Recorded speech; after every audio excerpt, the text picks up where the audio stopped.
Iran తనంతట తను దిగి రావాలి, మేమైతే హార్ముజ్ జలసంధిని ఇరాన్ని దిగ్బంధింప చెయ్యనివ్వము, అదే సందర్భంలో ముందు మేము చెప్పినట్టు 20% అన్నటువంటిది మేము కూడా వెనక్కిపోయాం కాబట్టి ఇరాన్ దిగి రావాలి, హార్ముజ్ జలసంధి దిగ్బంధం వదిలేయాలి, అట్లాగే అణ్వస్త్రాలు తయారు చేయబోమని లిఖితపూర్వకంగా హామీ ఇవ్వాలి, యురేనియంని మాకు హ్యాండ్ ఓవర్ చేయాలి.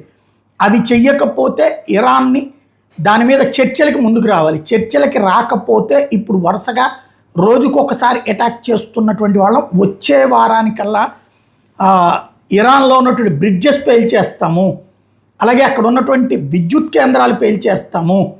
ఇది అమెరికా తాజాగా ఇస్తున్నటువంటి హెచ్చరిక. అదే చేస్తే మేము కూడా గల్ఫ్ దేశాల్లో ఉన్నటువంటి ఇన్ఫ్రాస్ట్రక్చర్ని పేల్చేస్తామని ఇరాన్ కూడా వార్నింగ్ ఇస్తుంది. అక్కడున్న బ్రిడ్జ్లు, అక్కడ ఉన్నటువంటి రోడ్లు మేము పేల్చేస్తామని.